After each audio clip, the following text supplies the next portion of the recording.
नारायणं नमस्कृत्यं नरः चैवं नरोत्तमं देवी सरस्वती व्यासं ततो जयं उदीरये. यापूर्वीच्या भागात आपण बघितले की भगवंताचे प्रिय पांडव हे वनवासाला निघतात.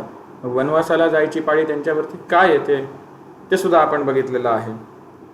आणि ते जेव्हा निघतात तेव्हा कौरव त्यांची चेष्टा करतात आणि कुंतीला यावेळी घेऊन जायचं नाही, तर कुंतीला आपल्याकडे ठेवायचं असं कोण सांगतो? विदुर सांगतो. तिचं आता ती म्हातारी झालेली आहे, तिला वनात घेऊन जाऊ नका, तिला तिथे जमणार नाही, तर तुम्ही काय करा, इकडे कुंतीला माझ्याकडे ठेवा, मी आणि माझी बायको तिची काळजी घेईन असं विदुराने सांगितलं. आणि पांडव वनवासाला जायला निघाले. मग जेव्हा प्रभू श्री रामचंद्र वनवासाला जायला निघाले होते तेव्हा त्यांनी सीतेला सांगितलं होतं की तू इथेच राहा, अयोध्यापुरीत राज्य कर, तर इथे वनात येऊ नको. वनात सिंह असतील, अनेक हिंसक जीव असतील, त्यांच्यापासून भय आहे, त्यापेक्षा तू इथे राज्यात इथे सुखी राहा. तेव्हा सीता काही करून ऐकली नव्हती आणि प्रभू श्री रामचंद्रांना सांगितलं की काही झालं तर मी तुमच्याबरोबरच येणार, सुखदुःख एकसाथ भोगू. अशा प्रकारचं वचन जे सीतेने दिलं होतं तेच द्रौपदीने पांडवांना दिलं आणि ती सुद्धा वनवासाला जायला निघाली. आणि ती पांडव जेव्हा वनवासाला जायला निघाले तेव्हा त्यांच्या पाठीमागून प्रजासुद्धा येऊ लागली. जसे प्रभू श्री रामचंद्र वनवासाला जात होते त्यावेळेला तिथे संपूर्ण अयोध्यावासी त्या ठिकाणी त्यांच्या पाठोपाठ येत होते. गदी माडगुळकर, गजानन दिगंबर माडगुळकर यांनी गीत रामायण याची रचना केली, त्यामुळे त्यांना आधुनिक वाल्मिकी म्हणतात. तर त्यामध्ये ते वर्णन त्या एका गीतामधून आलेलं आहे. थांब सुमंता थांबवी हे रथ. सगळी जी प्रजा आहे ती विनवणी करते सुमंताला, म्हणजे जो मंत्री, सुमंत नावाचा दशरथाचा मंत्री, जो रामाला घेऊन जातोय वनवासात. तर रामासोबत लक्ष्मणही आला, सीताही आली, त्याचप्रमाणे इथे पांडवांसहित म्हणजे युधिष्ठिरासहित युधिष्ठिराचे भाऊ सुद्धा आले, द्रौपदी सुद्धा आली आणि प्रजा सुद्धा तशीच, जशी प्रभू श्री रामचंद्रांना अयोध्यावासी सांगायचे जाऊ नका जाऊ नका, तसेच आता इथे हस्तिनापूरवासी पांडवांना सांगतात जाऊ नका जाऊ नका. आणि ते सगळे धृतराष्ट्राला दोष देत आहेत आणि ते म्हणत होते, अरे भीष्म वगैरे धार्मिक माणूस आहे, राहिले कुठे आता, काय झालं त्यांचं, हा अन्याय कसा ते सहन करू शकतात, असे ते बोलू लागले. सगळे प्रजा दोष द्यायला लागली धृतराष्ट्राला, ज्याप्रमाणे अयोध्यावासी दशरथाला दोष देऊ लागले त्या पद्धतीने. आणि म्हणजे व्यासांनी इथे आठवण काढलेली आहे प्रभू श्री रामचंद्रांची. म्हणजे वाल्मिकी रामायण म्हणजे रामायण हे महाभारताच्या आधी घडलं असल्यामुळे महाभारतामध्ये खूप वेळा रामायणाचा उल्लेख आलेला आहे, रामाचा उल्लेख आलेला आहे, इथे आलेला आहे. जसे पूर्वासी प्रभू श्री रामचंद्रांना जाऊ नका सांगायचे, त्यांच्या पाठोपाठ यायचे वनवासाला जाताना, त्याच पद्धतीने इथे हस्तिनापूरवासी सुद्धा युधिष्ठिरच्या पाठोपाठ जाऊ लागले. त्याचप्रमाणे पुढे जाऊन आपण वनपर्वात बघणार आहोत की प्रभू श्री रामचंद्रांची कथा आणखी 2 वेळा येणार आहे. एक म्हणजे हनुमान आणि भीमसेन यांची भेट होणार वनामध्ये. तुम्हाला ती कथा माहीत असेल. हनुमान वानराचं स्वरूप घेऊन अशी शेपटी सोडून राहतो आणि भीमसेनला सांगतो की तूच तुझ्या हाताने बाजूला कर, मला ती जमणार नाही.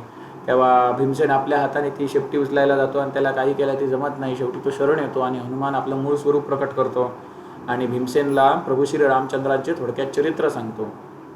मग तिथे सुद्धा हनुमानाने प्रभू श्री रामचंद्रांचे चरित्र सांगितलेले आहे. आणि त्याच्या पुढे जाऊन वनामध्ये मार्कंडेय ऋषींशी भेट झाली पांडवांची आणि त्यावेळेला मार्कंडेय ऋषींनी सुद्धा पांडवांना प्रभू श्री रामचंद्रांचे चरित्र विस्तृतपणे सांगितले होते. मला वाटते 40 अध्याय आहेत, 40च्या आसपास. त्या महाभारतातील त्या 40च्या आसपास अध्यायामध्ये वाल्मिकी रामायण व्यासांनी सांगायचा प्रयत्न केलेला आहे. मार्कंडेय ऋषी आणि पांडवांमध्ये झालेला इतिहास, संवादाचा इतिहास, त्याला निमित्त बनवून रामचरित्र व्यासांनी तिथे पुन्हा आणलेलं आहे. तर मार्कंडेय यांनी का बरं रामचरित्र सांगितलं, त्याच्यामागे का कारण होतं ते आपण बघणार आहोत पुढे वनपर्वणीमध्ये.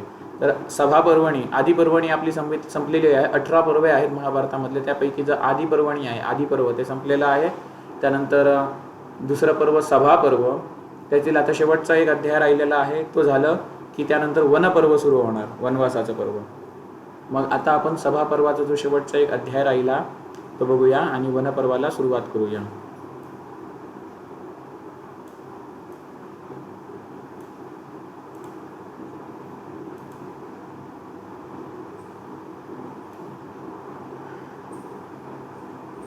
त्या वैशंपायन म्हणाले की जेव्हा पांडव जुगारामध्ये हारून वनाला गेले तेव्हा धृतराष्ट्राला खूप चिंता वाटू लागली.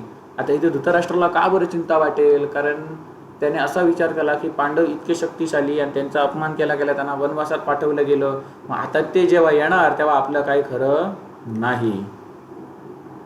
ह्या चिंतेने धृतराष्ट्र म्हणजे आपण म्हणतो चिंतातूर झाला. मग आता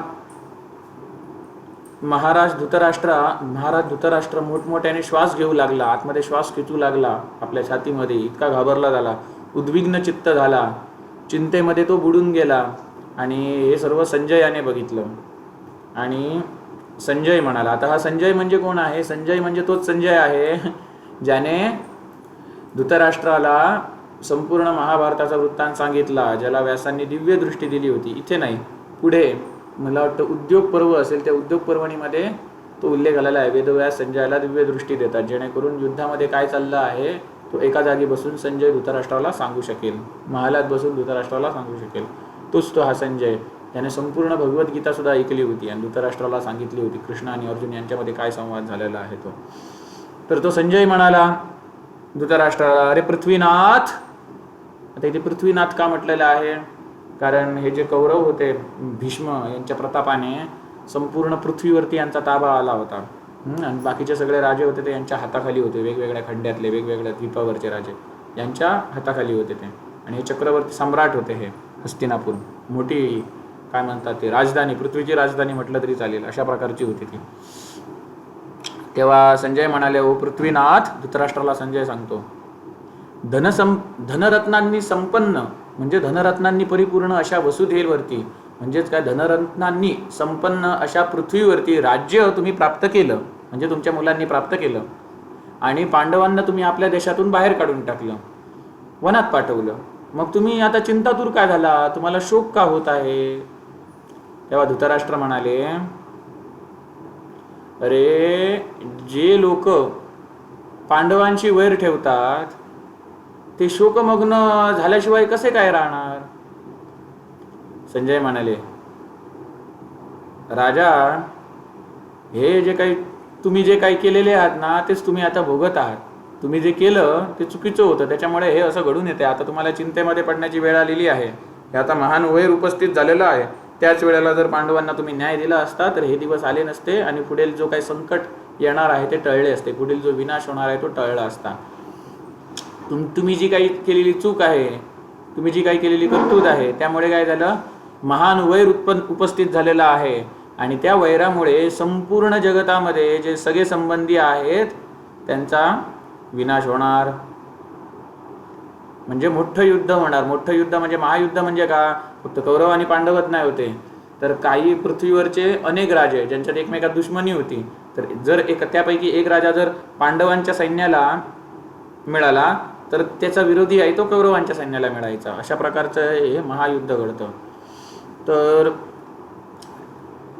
संजय पुढे सांगतो, भीष्म, द्रोण आणि विदुर परत महायुद्धाचं सांगतो. महाभारतामध्ये कोणत्या देशातून कोणता राजा आला होता, कौरवांना जॉईन झाला होता की पांडवांना जॉईन झाला होता, ते सर्व उल्लेख तुम्हाला पुढे मिळणार आहे. उद्योग पर्वणी आहे त्यामध्ये. तर आता आपण पुढे जाऊया. संजय म्हणतो, भीष्म, द्रोण आणि विदुरांनी तुम्हाला पुन्हा पुन्हा सांगितलं होतं, पुन्हा तुम्हाला त्यांनी सांगितलं होतं की तुम्ही असं करू नका. तुमचा जो मूर्ख आणि निर्लज्ज पुत्र दुर्योधन आहे त्याने काय केलं, भीष्म, द्रोण, विदुरांचं पुन्हा सांगत होते, ते ऐकलं नाही त्याने. त्या दुर्योधनाने, मूर्ख आणि निर्लज्ज दुर्योधनाने सूतपुत्र प्रतिकामीला आदेश दिला. काय आदेश दिला? ते पांडवांची जी प्रिय पत्नी आहे धर्मचारिणी द्रौपदी, तिला सभेमध्ये घेऊन ये, असं त्या मूर्खाने आदेश दिला.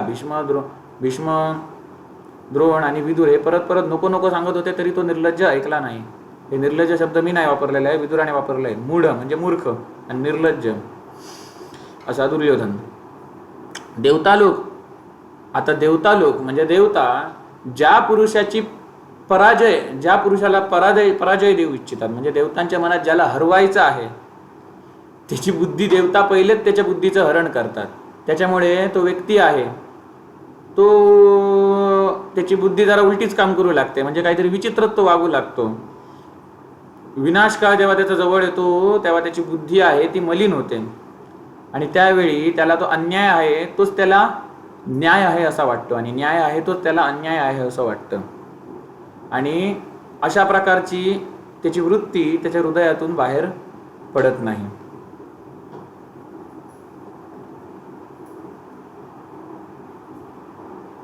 आणि त्यावेळेला त्या पुरुषाचा जेणेकरून विनाश होईल असे जे अनर्थ आहेत ते त्याला अर्थ वाटू लागतात, आणि अर्थ आहेत ते त्याला अनर्थरूपी वाटू लागतात. आणि अर्थात त्याला जे काय अर्थ वाटतं त्या रूपाने त्याच्यासमोर अनर्थ होतं, आणि तेच त्याला काय वाटतं, चांगलं वाटतं. म्हणजे जे काही चांगलं घडणार आहे त्याला तो वाईट समजतो, आणि जे काही वाईट आहे त्याला तो चांगलं समजतो.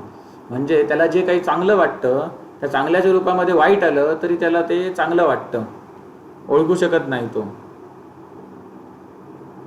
आणि जी काळ असतो, काळा दांडा किंवा तलवार घेऊन कोणाचं मस्तक कापत नाही. काळ काय करतो, काळ फक्त एकच गोष्ट करतो, काय, ज्या माणसाचा विनाश घडवायचा आहे त्याची बुद्धी विपरीत करतो, जसं या दुर्योधनाचं झालेलं आहे. पांचाळ राजकुमारी द्रौपदी ही मोठी तपस्विनी आहे. तिचा जन्म कोणत्याही मानव स्त्रीच्या गर्भातून झालेला नाही आहे. ती अग्नीच्या कुळामध्ये उत्पन्न झालेली आहे, आणि ती अनुपम सुंदरी सुद्धा आहे. ती सर्व प्रकारे धर्माला व्यवस्थित जाणणारी यशस्विनी आहे.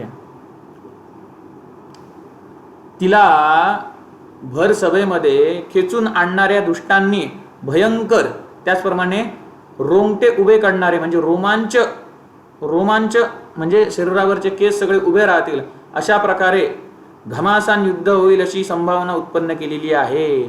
म्हणजे काय, अशा या द्रौपदीला जी साधारण स्त्री नाही आहे, मानवी स्त्रीच्या गर्भातून उत्पन्न झालेली नाही, तर ती कशामधून, अग्नीतून उत्पन्न झालेली आहे, यज्ञामधून उत्पन्न झालेली आहे.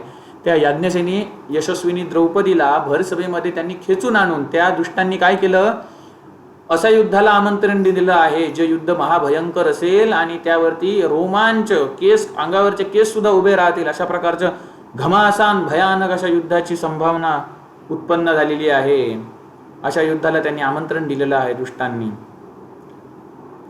अधर्मपूर्वक जुगार खेळणाऱ्या दुर्योधनाशिवाय असा कोण आहे जो द्रौपदीला सभेमध्ये बोलवू शकतो. सुंदर शरीरवाली पांचाल राजकुमारी स्त्री धर्माने युक्त, म्हणजे रजस्वला होती, म्हणजे मासिक पाळी तिची चालू होती, आणि अशा अवस्थेत त्यामुळे तिचं जे रक्त होतं त्यामुळे तिचे वस्त्र होतं, एक वस्त्र धारण केलेली होती, आणि तिचे वस्त्र रक्ताने भिजलेलं होतं, आणि तिने एकच साडी घातलेली होती. आणि तिने जेव्हा सभेमध्ये तिला आणलं गेलं आणि तिने जेव्हा पांडवांना बघितलं तेव्हा पांडवांचं धन, राज्य, वस्त्र आणि सगळी संपत्ती, लक्ष्मी म्हणजे संपत्ती, या सगळ्याचं अपहरण झालेलं. ते पांडव जे मनोवांछित भोग आहेत, मनाला प्रिय वाटणारे भोग आहेत, मनाला हवेसे वाटणारे भोग आहेत, त्या भोगांपासून वंचित होऊन ते पांडव दास बनलेले होते, म्हणजे दासभावाला प्राप्त झाले होते. पांडव दास बनलेले होते आणि धर्माच्या बंधनाने बांधले गेलेले असल्यामुळे, म्हणजे का आपणच स्वतःहून खेळायला आलो म्हणजे आपल्याला नियमांचं पालन केलं पाहिजे.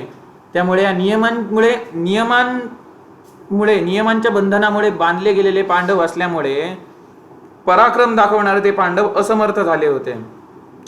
आणि त्या पांडवांची अशी अवस्था जेव्हा द्रौपदीने बघितली तेव्हा तिला क्रोध सुद्धा येऊ लागला, म्हणजे राग सुद्धा येऊ लागला, आणि दुःखामध्ये ती बुडली. दुःख सुद्धा येऊ लागलं आणि तिला राग सुद्धा येऊ लागला. आणि ती द्रौपदी अशा प्रकारच्या तिरस्काराला कधीच योग्य नव्हती, कदापि योग्य नव्हती. तिचा अशा प्रकारचा तिरस्कार होता नाही होता. तरी पण कौरवांनी तिला सभेमध्ये, कौरवांच्या संपूर्ण सभेमध्ये दुर्योधनाने आणि त्या कर्णाने तिला कटुवचन बोललं. कटुवचन म्हणजे काय, कडू वचन बोलले, म्हणजे वाईट बोलले. तिला वाईट वाटेल असं ते बोलले अशा अवस्थेत सुद्धा. म्हणजे ती रजस्वाला होती, तिचं वस्त्र होतं ते रक्ताने भिजलं होतं, तिचे पती होते ते दासभावाला प्राप्त झाले होते. अशा अवस्थेत तिला धीर देण्याऐवजी या नालायकाने काय केलं, तिला आणखी कटुवचन बोलले. म्हणून पुढे तुम्ही बघणार आहात वनपर्व सुरू होणार आहे. जेव्हा पंढरीनाथ श्रीहरी जेव्हा पांडवांना भेटायला येतात आणि द्रौपदी सांगते तू तिथे वस्त्रावतारात आलात, पण अशा तुझ्या या मानवी स्वरूपात माझ्या समोर आहेस तसा तू त्या ठिकाणी आला नाहीस, तेव्हा काय काय वचन बोलले ते मला माहिती आहेत का तुला, कर्ण दुर्योधन वगैरे. तेव्हा कृष्णाने सांगितलेलं आहे काय, कर्ण, दुःशासन, दुर्योधन आणि शकुनी यांचे रक्त पृथ्वी अवश्य पिणार आहे. म्हणजेच काय, हे रक्तबोंबाळ होऊन पृथ्वीवरती पडतील. कर्ण, दुर्योधन, दुःशासन आणि शकुनी अशा माणसांचा वध करणे, अशा माणसांना मारून टाकणे हाच सनातन धर्म आहे. हा डायलॉग कोणचा आहे, साक्षात श्रीकृष्णाचा आहे. आपण पुढे बघणार आहोत वनपर्वणीमध्ये. मग ती तेव्हा हा कोण, विदुर नाही, संजय सांगतो धृतराष्ट्राला काय, हे सगळं काय जे घडलं त्या द्यूत सभेमध्ये, हे सगळं महान दुःखाला निमंत्रण देणार असं मला वाटतं. महान दुःखाला म्हणजे काय, सगळे कौरव मारले जाणार युद्धामध्ये आणि धृतराष्ट्राला फुकटचं दुःख होणार, म्हणजे महान दुःखाला निमंत्रण देण्यासारखंच आहे. तेव्हा धृतराष्ट्र म्हणाला, अरे संजय, अरे मला आठवतोय तो प्रसंग. धृतराष्ट्र सांगतोय, अरे मला तो आठवतोय प्रसंग. द्रौपदीचे नेत्र कसे झाले होते, दीनता पूर्ण झाले होते, दीन झालेली होती द्रौपदी. आणि तिच्या त्या नेत्रांकडे बघून मला असं वाटत होतं की ती क्षणात या संपूर्ण पृथ्वीला सुद्धा दग्ध करून टाकू शकते, भस्म करून टाकू शकते, असे तिचे नेत्र मला दिसत होते. आणि ती इतकी पतिव्रता आहे की तिने जर शाप दिला असता तर माझ्या पुत्रांचा आजच संहार झाला असता. परंतु तिने तसं काही केलं नाही. तिने सगळं काही शांत राहून सहन केलं. ज्या वेळेला रूपाने सुशोभित होणारी आणि यौवनाने सुशोभित होणारी पांडवांची धर्मपरायणा धर्मपत्नी कृष्णा म्हणजे द्रौपदी, जेव्हा तिला सभेमध्ये आणलं गेलं, त्यावेळेला ते बघणारी भरतवंशातली सगळी स्त्रिया गांधारी बरोबर बसून मोठ्या मोठ्याने विलाप करू लागले, भयानक स्वराने विलाप करू लागली, चित्कार करू लागली, मोठ्या मोठ्याने रडू लागली, जेव्हा द्रौपदीला तिथे भरसभेमध्ये खेचून आणलं गेलं त्यावेळेला. आणि ही जी सगळी स्त्रिया गांधारी बरोबर मोठमोठ्याने विलाप करू लागली, ती दिवस रात्र शोक करत होती. त्या दिवशी द्रौपदीचं वस्त्र जे काही खेचलं गेलं ती बातमी जेव्हा ब्राह्मणांना लागली तेव्हा सगळे ब्राह्मण कुपित झाले. आणि संध्याकाळी आमच्या घरांमध्ये त्यांनी अग्निहोत्र सुद्धा केलं नाही, अग्निहोत्र करायचं सुद्धा त्यांनी थांबवलं, कारण आम्ही पतिव्रता द्रौपदीचा अपमान केला. तिचं वस्त्र खेचलं गेलं हे जेव्हा त्या ब्राह्मणांना समजलं तेव्हा त्यांनी आमच्या घरामध्ये अग्निहोत्र करायचं सुद्धा थांबवलं. संध्याकाळचे ते रोज अग्निहोत्र करायचे ते सुद्धा त्यांनी थांबवलं ब्राह्मणांनी. तर धृतराष्ट्र पुढे सांगतोय, आणि त्या वेळेला काय झालं, आणखी एक अशी गोष्ट पाहायला मिळाली, विचित्र घटना पाहायला मिळाली, अनुभवायला मिळाली. कोणती घटना, तर त्यावेळेला प्रलय काळाला जसे ढग येतात आणि भयानक गर्जना करतात, त्या पद्धतीने सगळे ढग होते ते भयानक गर्जना करू लागले जेव्हा द्रौपदीचं वस्त्र ओढलं जात होतं त्यावेळेला. आणि वज्रपातासारखा, म्हणजे इंद्राचं जे वज्र असतं विद्युत लहरींचं, ती वीज जशी पडते आणि कर्कश आवाज येतो त्या पद्धतीने आवाज येऊ लागला, आकाशातून उल्का पडू लागल्या. आणि राहूने सूर्याला काय केलं, ग्रसले, म्हणजेच काय, सूर्यग्रहण झाले त्या वेळेला.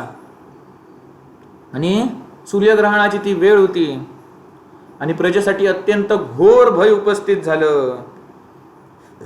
आणि अशा प्रकार आमच्या रथशाळेमध्ये आग लागली. धृतराष्ट्र सांगतो, जेव्हा द्रौपदीची वस्त्र घेतली जात होती त्यावेळेला आमच्या रथशाळेमध्ये आग लागली, हे मला नंतर समजलं.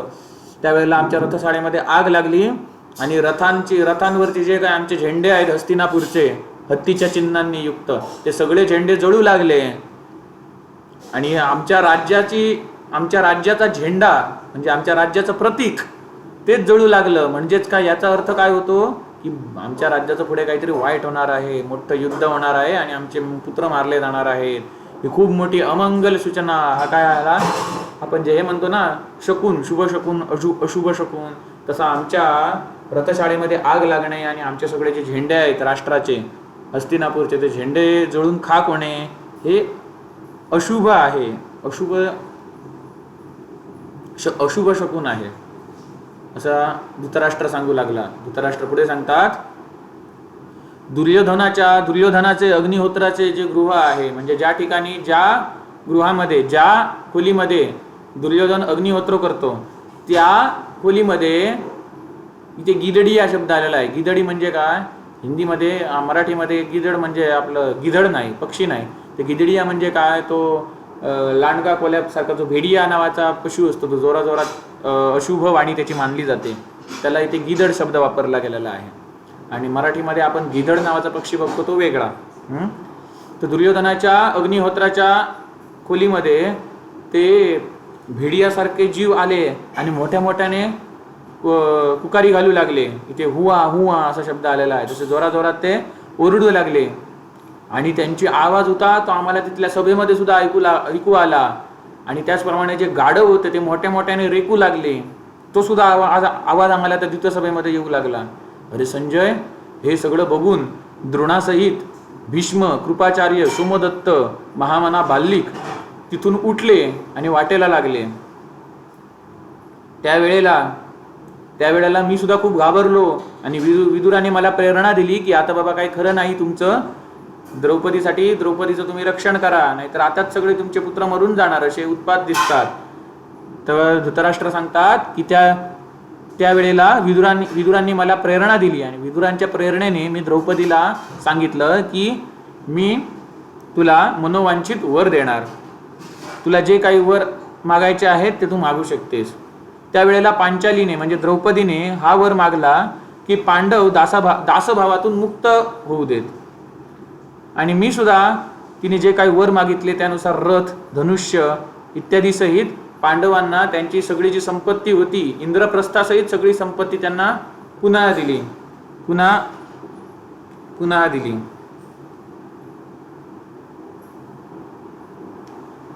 त्यानंतर सगळ्यात समस्त धर्म जाणणारा म्हणजे पूर्णतः धर्म जाणणारा जो परमबुद्धिमान विदुर आहे, त्यांनी मला सांगितलं की अरे भरतवंशीयांनो, विदुराने सर्वांना सांगितलं, भरतवंशीयांनो, ही कृष्णा म्हणजे कोण? द्रौपदी, जी तुमच्या सभेमध्ये आणली गेलेली आहे, हीच तुमच्या विनाशाचं कारण बनेल. बघा, ही जी पांचाल राजकुमारी पुत्री आहे, पांचाळ राजाची म्हणजे द्रुपदची पुत्री आहे द्रौपदी, ती परम उत्तम लक्ष्मी आहे. देवतांच्या आज्ञाने ही पांचाली या पांडवांची सेवा करत आहे. कुंतीचे पुत्र अमरशामध्ये भरलेले आहेत म्हणजे त्यांना भरपूर राग येत आहे. द्रौपदीला जो इथे अशा प्रकारे क्लेश दिला गेला ते कदापि सहन करू शकणार नाहीत. सत्यप्रतिज्ञ भगवान श्रीकृष्णा, सत्यप्रतिज्ञ भगवान श्रीकृष्णाने सुरक्षित असलेले म्हणजे ज्यांचं रक्षण भगवान श्रीकृष्ण करतो असे धनुर्धन, वृष्णीवंशी आणि महारथी पांचालवीर हे सुद्धा हे सहन करू शकणार नाहीत. कारण ही आता गोष्ट, ही बातमी जर कृष्णाला समजली तर तो सत्यप्रतिज्ञा आहे, म्हणजे कृष्णा जी काही प्रतिज्ञा घेतो ती पूर्ण केल्याशिवाय राहत नाही. कृष्णाचं संरक्षण कोणाला मिळणार? पांडवांना मिळणार. त्याचप्रमाणे कृष्णाचं सैन्य आहे वृष्णीवंशी, नारायणी सेना. मग कृष्ण काय करणार? नारायणी सेना अवश्य आपल्या पांडवांना देणार, त्याच्या प्रिय पांडवांना देणार. त्याची बहीण जी द्रौपदी आहे तिच्याच बाजूने कृष्ण ती नारायणी सेना देणार. त्याचप्रमाणे द्रौपदीचे वडील द्रुपद यांचं सुद्धा सैन्य पांडवांच्या बाजूने उभे राहणार. आता विदुराला माहित नव्हतं पुढे जाऊन दुर्योधन आहे तो नारायणी सेना मागणार कृष्णाकडून, तो म्हणून इथे विदुर सांगतात. मग आता पांडवांच्या बाजूने इतकं मोठं सैन्य उभं राहिलं म्हणजे काय? द्रौपदीच्या वडिलांचं सैन्य, कृष्णाचं सैन्य हे सगळं जर उभं राहिलं तर यादवांनी घेरलेल्या आणि यादवांनी आपल्या सर्वांना घेरलं म्हणजे वृष्णीवंशांनी आपल्याला घेरलं, त्याचप्रमाणे पांचाळ राजाने जरी आपल्याला घेरलं, सगळ्यांचं सैन्य एकत्र होऊन आपल्याला घेरलं, आपलं काय खरं नाही. आणि पांचाळ राजाच्या वीरांनी सुरक्षित असलेले अर्जुन आपला धनुष्यबाण घेऊन तिथे नक्की येणार आहे. तुमचं बाबा काय आता खरं नाही. आणि त्या सैन्याच्या मधोमध महाधनुर्धर महाबली भीमसेन सुद्धा असणार. भीमसेनला फक्त गदाच चालवायला येत होती असं नाही, तो धनुष्यबाण सुद्धा चालवायचा. आणि कर्णाला त्याने 7 वेळा पराभूत केलेला आहे धनुष्यबाणच वापरून. आणि भीमसेन कसा असणार, महाधनुर्धर महाबली भीमसेन त्या ठिकाणी असणार, जो दंडपाणी म्हणजे दंड देणारा यमराजाप्रमाणे गदा फिरवत असतो. जसं यमराजा आहे तो चाबूक घेऊन फिरतो, तसा हा भीमसेनची गदा म्हणजे यमराजाचा चाबूकच समजा. बसली काय काय खरं नाही कोणात. युद्धासाठी अशा प्रकारे भीमसेन अर्जुन येणार आणि त्यावेळी बुद्धिमान अर्जुनचा गांडीव धनुष्य आहे, त्याची तुम्ही फक्त टंकार ऐकलात, टंकार जरी ऐकलात आणि भीमसेनच्या गदेचा महान वेग जरी तुम्ही बघितलात, तर कोणीही राजा त्यांचा सामना करण्यामध्ये समर्थ नसणार, हे लक्षात ठेवा. त्यामुळे मला काय वाटतं की पांडवांबरोबर तुम्ही काय करा, मैत्री करा, शांती प्रस्थापित करा. हीच नीती मला चांगली वाटते. त्यांच्याबरोबर युद्ध करणे हे मला योग्य वाटत नाही, हे मला आवडत नाही, हे पसंत नाही त्यांच्याबरोबर युद्ध करणं. मी पांडवांना नेहमी कौरवांपेक्षा अधिक बलवान मानतो. कारण महातेजस्वी आणि बलवान राजा जरासंधाला भीमसेनने शस्त्रास्त्रांनी नाही तर फक्त आपल्या हातांनी हरवलं होतं. हातांनी युद्धामध्ये त्याला मारून टाकलं होतं. जरासंध कोणाला सहसा मरत नव्हता, त्याला भीमसेनने कुठल्याही शस्त्राचा वापर न करता हातानेच मारलं. म्हणजेच काय, आपल्या बाहूरूपी शस्त्रांनी त्याचा काय केला, वध केला त्या जरासंधाचा. त्यामुळे भरतवंशुर म्हणे, आता तुम्ही काय करा, पांडवांबरोबर शांती प्रस्थापित करा, तेच तुमच्यासाठी भल्याचं आहे. दोन्ही पक्षांसाठी हे उचित आहे. त्यांचंही भलं होईल आणि पांडवांचंही भलं होईल आणि तुमचंही भलं होईल. तुम्ही निशंक हो, मी काय सांगतो त्याच्यावरती तुम्ही साशंकित होऊ नका, शंका घेऊ नका. मी तुमच्या चांगल्यासाठीच सांगतो. तुम्ही निशंक होऊन मी जो काही उपाय सांगितलेला आहे तो करा. आणि महाराज धृतराष्ट्र, तुम्ही मी जे काही सांगतो त्या पद्धतीने जर तुम्ही केलात तर तुमचं कल्याण होईल. तेव्हा धृतराष्ट्र सांगतोय, संजय, अशा प्रकारे विदुराने मला धर्म आणि अर्थयुक्त गोष्टी सांगितल्या, परंतु पुत्राचं हित व्हावं असं मला वाटतं, म्हणून मी काय विदुराची काही गोष्ट मी ऐकली नाही. मग इथे महाभारतातले दुसरं पर्व आहे, सभा पर्व, हे पूर्ण झालेलं आहे. मग हे महाभारताचं हे गीता प्रेस एडिशन आहे. मग मी गीता प्रेस एडिशनच का निवडलं ते तुम्हाला सांगतो. गीता प्रेस एडिशनच का निवडलं ते तुम्हाला सांगतो. तसे पाहता महाभारताची भरपूर वेगवेगळे एडिशन आहेत, प्रकाशनं आहेत, पण त्यामधली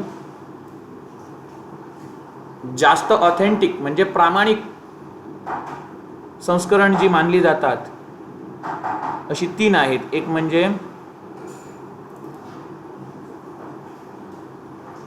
म्हणजे बोरी क्रिटिकल एडिशन. बोरी म्हणजे काय, भांडारकर ओरिएंटेड रिसर्च इन्स्टिट्यूटने बनवलेलं.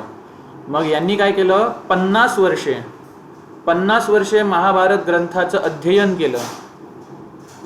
नुसतं एका माणसाने नाही तर बऱ्याच एक्सपर्ट माणसांनी एकत्र येऊन महाभारताचं अध्ययन केलं. फक्त एका ग्रंथाचं नाही, तर उत्तर भारतात म्हणजे हिमालयापर्यंत, हिमालय, बंगाल, हिमालयात मिळणारे जे काही मॅन्युस्क्रिप्ट्स म्हणजे हस्तलिखिते होते पूर्वीच्या काळात महाभारताची लिहून ठेवलेली, गुरु शिष्य परंपरेमार्फत आलेली, ती मॅन्युस्क्रिप्ट्स त्यांनी जुनी एकत्र केली. बंगालच्या साईडची त्या बाजूची त्यांनी मॅन्युस्क्रिप्ट्स एकत्र केली.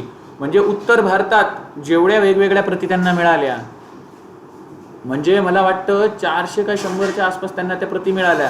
त्या सर्वांमध्ये त्यांनी काय बघितलं, सर्वांचा अभ्यास केला. 50 वर्ष लागली त्यांना अभ्यास करायला. आणि त्या सर्वांमध्ये बघितलं की या सगळ्याच्या सगळ्या एडिशनमध्ये श्लोकांची संख्या समान नाही आहे.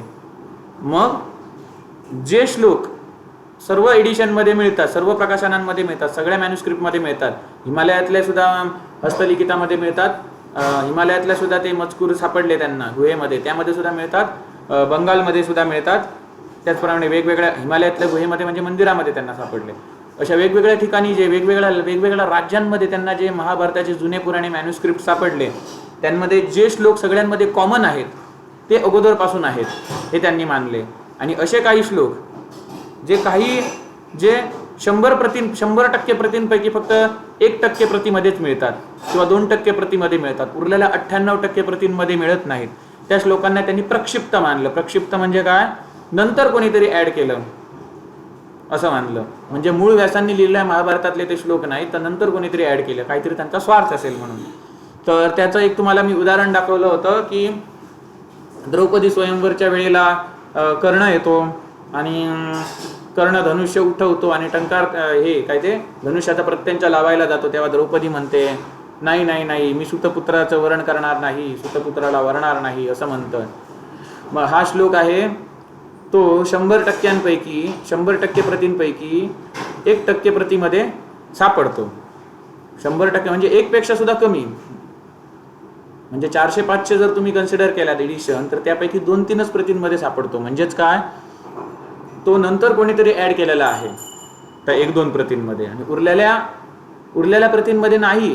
400-500 प्रतींमध्ये नाही. 400-500 प्रतींपैकी फक्त 1-2 प्रतींमध्येच आहे. म्हणजे उरलेल्या प्रतींमध्ये तो नाही. म्हणजेच काय, तो श्लोक जो आहे, मी सुतपुत्राला वरण करणार नाही, सुतपुत्राला बरोबर लग्न करणार नाही, तो श्लोक नंतर कोणीतरी ॲड केलेला द्रौपदीची विटंबना करण्यासाठी, किंवा तिला कर्णाला ज्यांना हिरो दाखवायचं असतं त्यांनी ॲड केलेला असणार.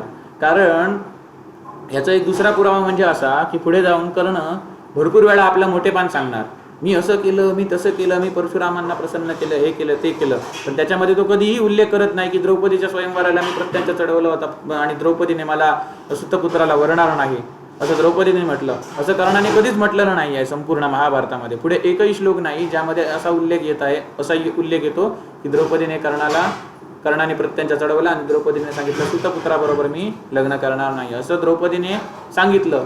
असा कर्णाने कुठेच उल्लेख पुढे केलेला नाही आहे. आपलं मोठेपण सांगतो, मी असं केलं तसं केलं, पण हा उल्लेख त्याने कधीच केलेला नाही आहे. जो आपला नेहमी मोठेपण सांगत असतो, जर खरोखरच घटना घडली असती ती, याने प्रत्यंचा चढवला असता कर्णाने आणि द्रौपदीने सांगितलं असतं मी सुतपुत्राबरोबर विवाह करणार नाही, तर कर्णाने अवश्य त्या घटनेचा उल्लेख परत परत केला असता आणि वस्त्र हरणाच्या वेळेला सुद्धा त्याने उल्लेख केला असता. पण तसा त्याने केलेला नाही आहे. म्हणजे ते 500-600 प्रतींमध्ये ते 1-2 प्रतींमध्ये ते श्लोक सापडतात. ते काय आहेत, 101% काय आहेत, प्रक्षिप्त आहेत, मूळ महाभारताचा भाग नाही, नंतर कोणीतरी ते ॲड केलेले आहेत. अशा श्लोकांना काय म्हणतात, इंग्लिशमध्ये इंटरपोलेशन म्हणतात. इंटरपोलेटेड वर्स, इंटरपोलेटेड म्हणजे प्रक्षिप्त, वर्स म्हणजे श्लोक. आणि हा अशा प्रकारे 50 वर्षे महाभारताचे अध्ययन करून, महाभारताच्या वेगवेगळ्या प्रतींचे, प्राचीन प्रतींचे अध्ययन करून BORI critical edition, Bhandarkar oriented research institute यांनी काय केलं, महाभारत बनवलं. ते त्यांनी काय केले, श्लोक संस्कृतमध्ये, संस्कृतमधले जे त्यांना इंटरपोलेटेड वाटतात, प्रक्षिप्त वाटतात, खूप अभ्यास करून ते त्यांनी काढून टाकले त्यामधून. आणि व्यासांचं मूळ महाभारत कसं असेल तिथपर्यंत पोचायचा त्यांनी प्रयत्न केला. मग त्याचं इथे इंग्लिश ट्रान्सलेशन आहे जे बिबेक दिब्रॉय यांनी केलेलं आहे. सगळी 18च्या 18 पर्वे त्यामध्ये आलेली आहेत. ही 10 व्हॉल्यूम आहेत ज्यामध्ये 18 पर्व आलेली आहेत. एक तुम्हाला मी यापैकी ओपन करून दाखवतो. हे काय झालं, इंग्लिश ट्रान्सलेशन बाय बिबेक दिब्रॉय. मग त्याने इथे काय केलेलं आहे, प्रत्येक श्लोकाचं त्याने काय केलेलं आहे, इंग्लिशमध्ये भाषांतर केलेलं आहे. आणि इथे तुम्हाला बघू शकता, इथे निळ्या रंगामध्ये 413 दिसतो. मग 413 म्हणजे काय, याच्यावर जेव्हा क्लिक करणार तेव्हा 413 त्या पॉईंटमधली काहीतरी एक्स्ट्रा माहिती खाली दिलेली असणार, एकदम खाली. समजलं ना. त्या पॉईंटकडे मला पुन्हा जायचं असेल तर इथे क्लिक करणार, मग पुन्हा आपण त्या पॉईंटकडे येणार. कळलं. मग अशा प्रकारे हे बोरी क्रिटिकल एडिशन आहे, हे ऑथेंटिक मानलं जातं. ऑथेंटिक म्हणजे प्रामाणिक. त्याचप्रमाणे हे त्याचं हिंदी भाषांतर आहे जे SD सटवलेकर यांनी केलेलं आहे. 1930 मध्ये सुद्धा त्यांनी केलेलं आहे आणि त्याचं द्वितीय संस्करण त्यांनी 1968 मध्ये केलेलं होतं. मग ही जी काही मला PDF मिळाली, याचा फॉन्ट बघा, मध्येच जशी फाटकी पानं आहेत, म्हणजे तेच आहे. बोरी क्रिटिकल एडिशनचं त्यांनी काय केलं होतं, भाषांतर केलं होतं. जे श्लोक आहे ते बोरी क्रिटिकल एडिशनवाल्यांनी फिल्टर केलेले श्लोक, मूळ श्लोक असे त्यांना वाटले. ते म्हणजे प्रक्षिप्त श्लोक काढून टाकल्यानंतर मूळ महाभारतापर्यंत पोहोचण्यासाठी त्यांनी प्रयत्न केला ते श्लोक, आणि त्याचं हे इथे हिंदी भाषांतर आहे. हे काय झालं, बोरी क्रिटिकल एडिशन बरोबर त्याचे इंग्लिश आणि हिंदी भाषांतर. त्यानंतर दुसरं आहे ते KMG एडिशन. म्हणजे KMG म्हणजे किशोरी मोहन गांगुली याने त्याला जी काही महाभारताची प्रत मिळाली त्याचं त्याने काय केलं, इंग्लिशमधून भाषांतर केलं. मग यामध्ये त्यांनी काय जो प्रक्षिप्त भाग बाबा अमुक आहे तो काढून टाकला पाहिजे असं त्याने काही केलं नाही. फक्त जे आहे त्याला जे काही मिळालं त्याच्यात काही एखादा श्लोक प्रक्षिप्त असो वा नसो त्यांनी जसंच तसं फक्त भाषांतर करून ठेवलेलं आहे इंग्लिशमध्ये. आणि तिसरं महत्त्वाचं एडिशन म्हणजे हे गीता प्रेसचं, गोरखपूर गीता प्रेस. गोरखपूर गीता प्रेस ही अशी संस्था आहे म्हणजे जे पुस्तक, ज्या पुस्तकाची किंमत तुम्हाला इतर प्रेसमध्ये 500 रुपयाला मिळेल तेच पुस्तक तुम्हाला गीता प्रेस 300 रुपयाला देतं. म्हणजे कमी दरामध्ये तुम्हाला आध्यात्मिक माहिती देतं. आणि त्याची क्वालिटीसुद्धा जबरदस्त असते सगळ्या पुस्तकांची. फॉन्ट, प्रिंटिंग आणि जबरदस्त असतं सगळं. आणि कमीत कमी खर्चामध्ये ते जास्तीत जास्त ज्ञान देण्याचा प्रयत्न करतात. इथे जी काही सगळी पुराणे इथे मिळतील, ही पुराणे जेवढी काय माझ्याकडे आहे ते याच्यातली मला वाटतं 98% सगळी पुराणे मी डाउनलोड केलेली आहे ती गीता प्रेसचीच आहेत. गीता प्रेसची वेबसाईट आहे, त्यावरून सुद्धा तुम्ही पुराणे मागवू शकता. गीता प्रेस बुकशॉप नावाची वेबसाईट आहे. आता मी नेट डिस्कनेक्ट केलं आहे ना, तुम्हाला दाखवली असते. गीता प्रेस बुकशॉप नावाची जर तुम्ही गुगलवर सर्च केलं की तुम्हाला ती वेबसाईट मिळणार. मग त्याच्यावरती पुराणे, इतर छोटी छोटी पुस्तके, लहान मुलांसाठी पुस्तके, स्त्रियांनी कसं वागलं पाहिजे त्याच्यासाठी नारी धर्म नावाचं एक पुस्तक आहे. अशी वेगवेगळी पुस्तके तुम्हाला मिळणार. वाल्मिकी रामायण, तुळशीदास रामायण, अध्यात्म रामायण, त्याचप्रमाणे वेदव्यास महाभारत, पांडव प्रताप, ज्ञानेश्वरीचं सुद्धा हिंदी भाषांतर त्यांनी केलेलं आहे. एकनाथी भागवत सुद्धा त्यांच्याकडे हिंदी आणि मराठी भाषांतरामध्ये उपलब्ध आहे. मग अशा प्रकारे गीता प्रेस पुराणे, उपपुराणे, भगवद्गीता, महाभारत, भगवद्गीतेवरती लिहिलेल्या वेगवेगळ्या संतांनी भाष्य लिहिलेली आहेत ती, महाभारत, या सगळ्यांचे त्यांनी भाषांतर केलेलं आहे हिंदीमधून. आणि सगळं कमीत कमी खर्चामध्ये, कमीत कमी किमतीमध्ये सगळ्यांना उपलब्ध करून दिलेलं आहे. मग या गीता प्रेस एडिशनची एक खासियत आहे. बोरी क्रिटिकल एडिशन सांगितलं ज्यांनी 50 वर्ष अभ्यास केला. गीता प्रेस एडिशन हे मी वापरतो. मग याची खासियत अशी आहे की यामध्ये हे जे काही 6 भाग आहेत या 6 भागामध्ये सगळी 18 पर्व कव्हर केलेली आहेत.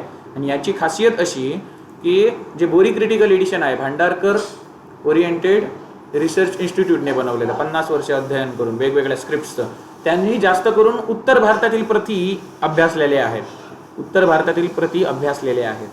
पण हे जे गीता प्रेस एडिशन आहे तर गीता प्रेसवाल्यांनी काय केलं, उत्तर भारतातील प्रती आणि दक्षिण भारतातील प्रती या दोघांचाही अभ्यास केलेला आहे. दक्षिण भारतात वेगवेगळ्या राज्यात मिळणाऱ्या प्रती महाभारताच्या आणि उत्तर भारतात वेगवेगळ्या राज्यात मिळणाऱ्या प्रती महाभारताच्या, या सगळ्यांचा अभ्यास करून त्यांनी हे एडिशन बनवलेलं आहे. म्हणून बोरी क्रिटिकल एडिशनपेक्षा तुम्हाला गीता प्रेस एडिशनमध्ये जरा विस्तृत जादा माहिती मिळते. त्याचं एक उदाहरण द्यायचं झालं तर बोरी क्रिटिकल एडिशनमध्ये जेव्हा सभापर्व असतं, शिशुपाल वधवाला अध्याय, तर त्या अध्यायामध्ये आपण बघितलं की भीष्म शिशुपाल सहित इतर राजांना कृष्णाच्या सगळ्या बाललीला सांगतात. बाललीलापासून कृष्णाचे पूर्वीचे अवतार जे होते, पूर्वीचे अवतार, त्याच्यानंतर म्हणजे हे सगळे नरनारायण, सृष्टीच्या उत्पत्तीपासून ते सगळे समुद्र मंथनाच्या वेळेचा कुर्म, मत्स्यकुर्म, वराह, नरसिंह, वामन, परशुराम, राम, कृष्ण, बुद्ध, कल्की, हे सगळे अवतार सांगतात. पुढे होणाऱ्या कल्की अवताराची सुद्धा थोडक्यात माहिती देतात. आणि हे सगळे आहे ते मी पुराणांमधून ऐकलेलं आहे, मोठमोठ्या साधू पुरुषांकडून मी ऐकलेलं आहे असे भीष्म सांगतात. आणि मग त्याच्या पुढच्या श्लोकमध्ये तो शिशुपाल आहे तो निंदा करतो.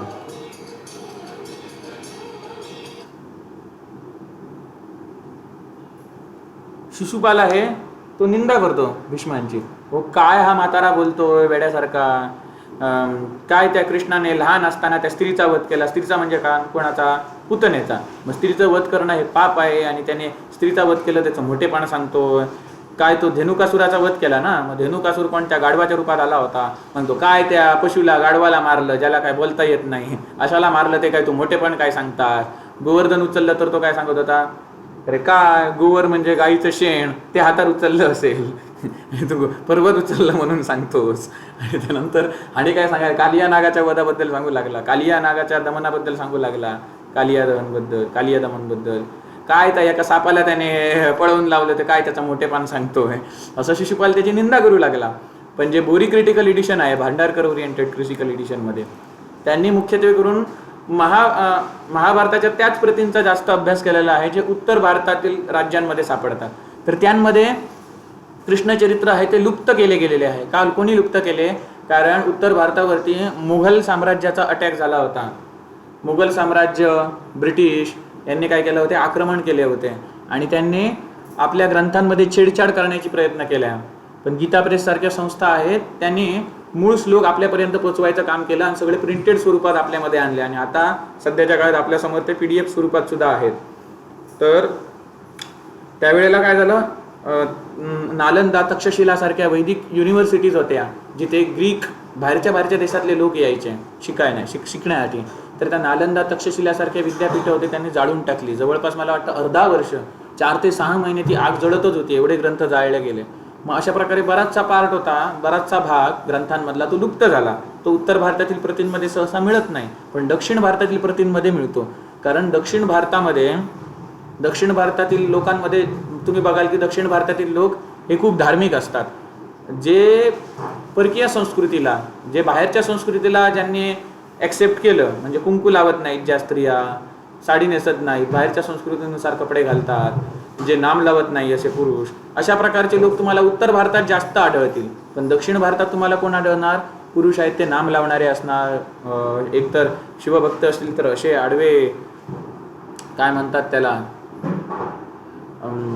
भस्म लावतात किंवा अशा 3 रेषा काढतात तसे तरी असणार, किंवा वैष्णव असतील, विष्णू भक्त असतील तर ऊर्ध्वपुंड्र म्हणजे विष्णूचा जो टिळक असतो वैष्णवांचा, तिरुपती बालाजीचा आणि आहे तसा लावणारे असणार. आणि तिथे खूप धार्मिक, तिथल्या व्यक्ती, पुरुष स्त्रिया खूप धार्मिक मिळतात. तिथे यज्ञयागादी अनुष्ठाने होत असतात. कारण काय, उत्तर भारतामध्ये परकीयांचा आक्रमणाचा प्रभाव खूप होता. दक्षिण भारतामध्ये अनेक संत झाले. आपला जो महाराष्ट्र आहे तो सुद्धा, आपल्या महाराष्ट्र सुद्धा अनेक संत झाले. त्याचप्रमाणे तिरुपती बालाजीच्या तिकडे 12 अळवार झाले. त्याचप्रमाणे अनेक संत झाले. त्यांनी काय केलं, आपला धर्म आहे त्याचं रक्षण केलं. तर त्यामुळे काय झालं, जे दक्षिण भारतातल्या महाभारताच्या प्रती आहेत त्यामध्ये कृष्णाचं चरित्र आढळून येतं, जे उत्तर भारतातील प्रतींमध्ये आढळून येत नाही, जे जाणून बुजून परकीयांनी नष्ट करायचा प्रयत्न केला होता. पण ते दक्षिण भारताच्या प्रती आहेत त्यामध्ये कृष्ण चरित्र आढळून येतं. कारण हा एक प्रसंग सोडला, भीष्मांनी त्या शिशुपालला कृष्णाचं चरित्र सांगितलं, तो भाग सोडला तर संपूर्ण महाभारत ग्रंथामध्ये आणि कुठेच कृष्णाचं चरित्र आलेलं नाही आहे. मग एवढा मोठा जो परमात्मा साक्षात, ज्याला महाभारतामध्ये प्रत्येक पर्वामध्ये त्याला परमात्मा म्हटलं नाही असा श्लोक नाही आहे, ज्याच्यापासून सगळ्या सृष्टीची निर्मिती झाली, तो पालन करतो आणि त्याच्यातच सगळं काही शेवटी विलीन होतं, असा परमेश्वर नारायण कृष्ण रूपात आला आणि त्याचं चरित्र महाभारतात नाही, असं होऊ शकतं का? नाही. म्हणून महाभारतामध्ये भीष्मांनी चरित्र ते सांगितलेलं आहे शिशुपाल आणि अन्य राजांना. मग ते जे श्लोक आहेत ते बोरी क्रिटिकल एडिशनमध्ये नाहीत, कारण ते उत्तर भारतातील प्रतींवरती त्यांनी अभ्यास केलेला आहे. पण त्या बोरी क्रिटिकल एडिशनमध्ये पुढे जो श्लोक येतो, म्हणजे कृष्णाच्या चरित्राचे श्लोक येत नाही, पण पुढे तो श्लोक येतो ज्यामध्ये शिशुपाल सांगतो की काय त्या स्त्रीला त्याने मारलं ते तू मोठेपण सांगतोस, काय त्या सर्पाला त्याने मारलं ते मोठेपण सांगतोस, काय त्या गोवराला, गाईच्या शेणाला हातावरती उचललं एका हाताने ते तू मोठेपण सांगतोस, असं शिशुपाल म्हणतात. ते श्लोक मात्र त्या बोरी क्रिटिकल एडिशनमध्ये आलेले आहेत, पण कृष्णाची चरित्र आहे ते त्यामध्ये आलेलं नाही आहे. मग जर खरोखर तिथे कृष्णाचं चरित्र नसतं, भीष्मांनी त्या सर्व राजांना सांगितलं नसतं, मग हा शिशुपाल का बरं बोलेल की काय लहानपणी त्याने स्त्रीला मारलं ते मोठेपण सांगतोस, लहानपणी त्याने सर्पाला मारलं ते मोठेपण सांगतोस, त्या आपल्या स्वतःच्या मामाला कंसाला मारलं ते मोठेपण सांगतोस, त्याचप्रमाणे गोवर हातावरती उचलला ते मोठेपण सांगतोस, गाढवाला मारलं ते मोठेपण सांगतोस.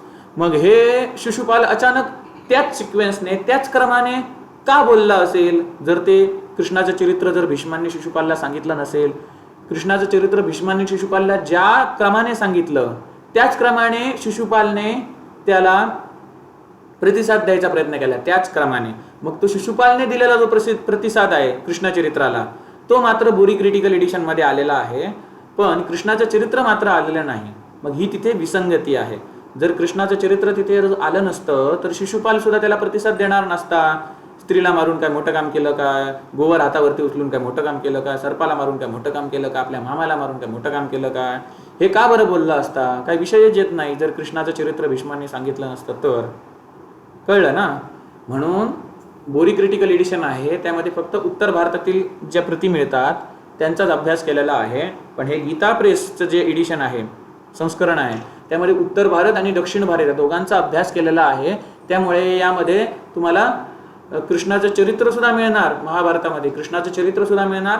आणि तो शिशुपाल ते कृष्णाचे चरित्र ऐकून, जसं भीष्मांनी ज्या सिक्वेन्सने ज्या क्रमाने घटना सांगितल्या कृष्ण चरित्राच्या, त्याला शिशुपाल कसा प्रतिसाद करतो ते सुद्धा श्लोक आलेले आहेत. पण बोरी क्रिटिकल एडिशनमध्ये कृष्णाचं चरित्र नाही, पण कृष्णाच्या चरित्राला ह्याने शिशुपालने प्रतिसाद कसा दिला ते आलेलं आहे.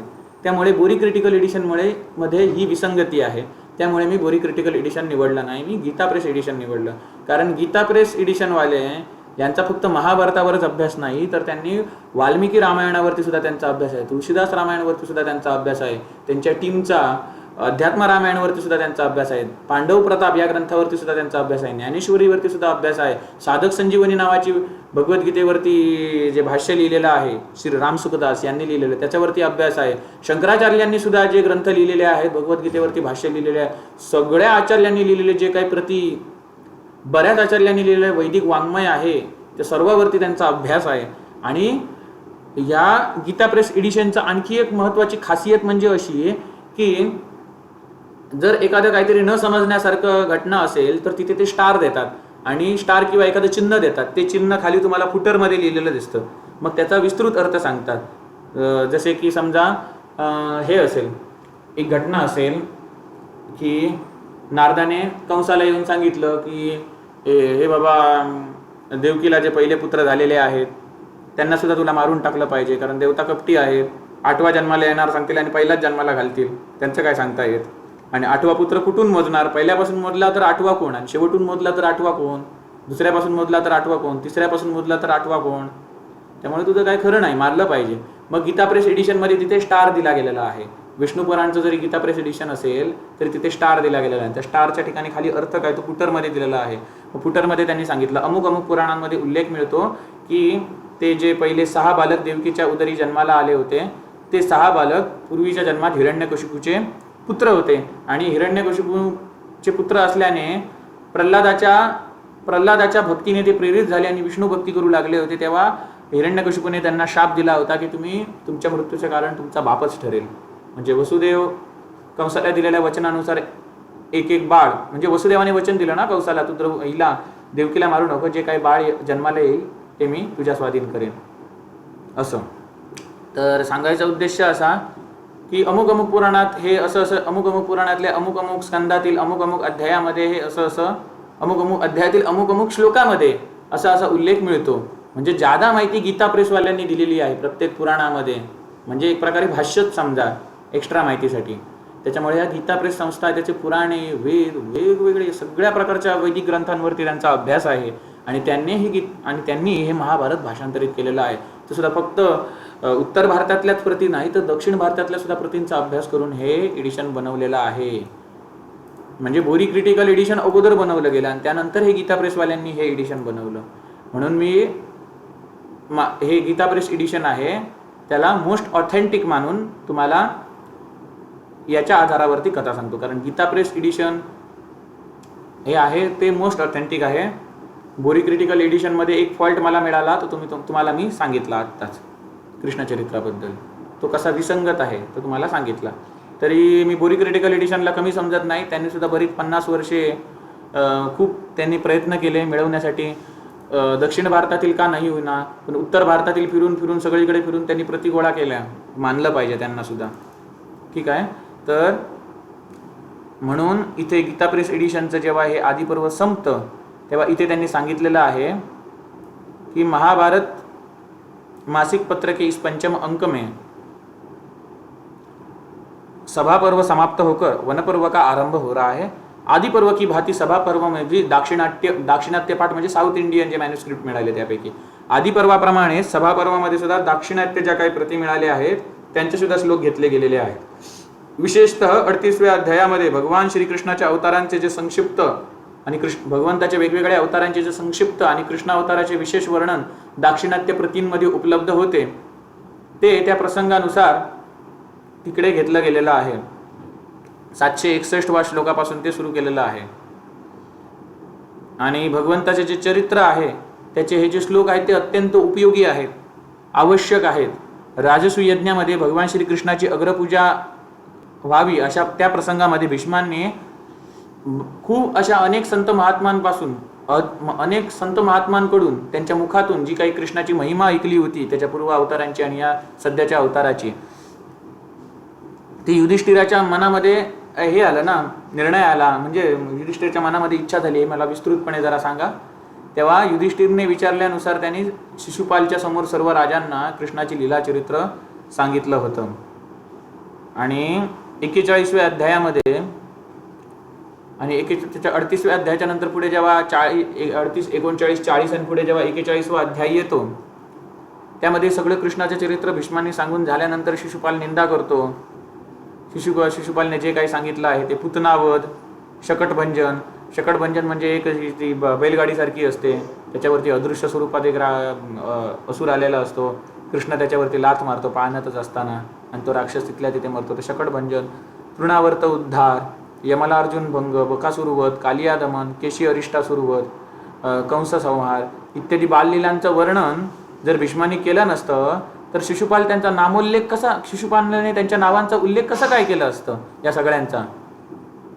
म्हणजे हे सिद्ध करते की भीष्मांनी त्यावेळी विस्तारपूर्वक तिथे कृष्णचरित्र जसं युधिष्ठिरने विचारलं त्यानुसार विस्तारपूर्वक सांगायचा प्रयत्न केला होता, म्हणजेच काय सांगितले होते. मग हे जे ह्यांनी गीता प्रेसला इथे काय सांगायचं आहे की यापूर्वी जे बोरी क्रिटिकल एडिशन आहे त्यांनी ते प्रक्षिप्त मानलेले आहे, ही त्यांची चूक आहे. कारण जर ते श्लोक प्रक्षिप्त असते कृष्णचरित्राचे तर इथे शिशुपालाने पुतनावध, शकटभंजन, तृणावर्त उद्धार, यमलार्जुन भंग, बकासुरवध, कालिया दमन, केशी अरिष्टासुरवध आणि कंस संहार इत्यादी बाललीलांचं वर्णन जर भीष्मांनी केलं नसतं तर शिशुपाल त्यांचा नामोल्लेखच त्याच क्रमाने करू शकला नसता. हे सिद्ध करतं की कृष्णचरित्र हे महाभारतामध्ये प्रक्षिप्त नाही आहे, तर ते मूळ ग्रंथाचा भाग आहे. कारण शिशुपाल या कृष्णाच्या लीलांचा जो उल्लेख करतो निंदा करण्याच्या निमित्ताने, आणि भीष्मांना हे सुद्धा सांगिततो की तुम्ही हे काय सांगत आहात, म्हणजे भीष्मांनीच हे कृष्णचरित्र सांगलं होतं हे ते सिद्ध होतं. आणि शिशुपालची जी ही वाक्य आहेत या सर्वांचा पुतनावध, शकटभंजन, तृणावर्त उद्धार, यमलार्जुन भंग, बकासुरवध, कालिया दमन, केशी अरिष्टासुरवध, कंस संहार या सगळ्यांचा जो उल्लेख करतो शिशुपाल, तो श्लोक सगळ्याच्या सगळ्या 100% जेवढी काही उत्तर भारतातली आणि दक्षिण भारतातल्या प्रती आहेत त्या सगळ्यांमध्ये सापडतो. म्हणजे हे सिद्ध काय करतं की कृष्णचरित्र खरोखर तिथे आलेलं आहे भीष्मांच्या मुखातून.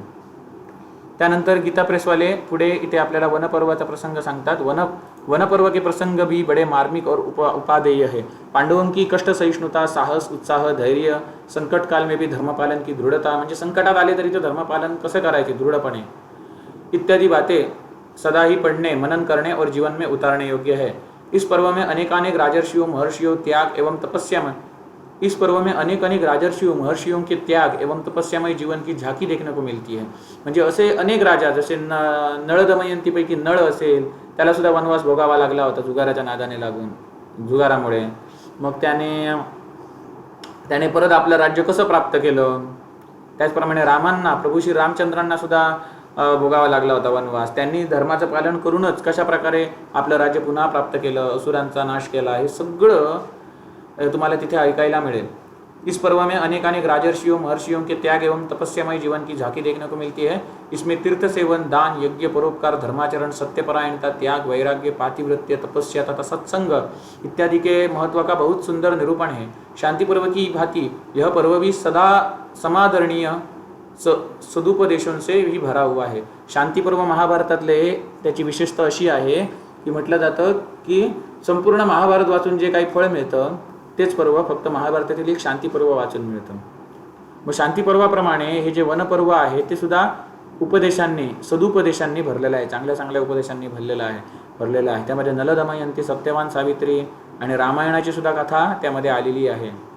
त्यामुळे या सर्व गोष्टींचा विचार केला तर हे वनपर्व आहे ते खूप पठणीय आहे आणि माननीय आहे. मग त्या आता भरपूर वेळ झालेला आहे, आपण काय करू, वनपर्वाची सुरुवात उद्यापासून करू, पुढच्या भागात करू. मग ज्या काही आदिपर्व सभापर्व इथे आपलं संपलेलं आहे, मग भगवंताचे चिंतन करून आपण आजचा भाग थांबवूया आणि पुढच्या भागामध्ये वनपर्वाला सुरुवात करूया. नारायणं नमस्कृत्यं नरः चैवं नरोत्तमं देवी सरस्वती व्यासं ततो जयं उदीरये.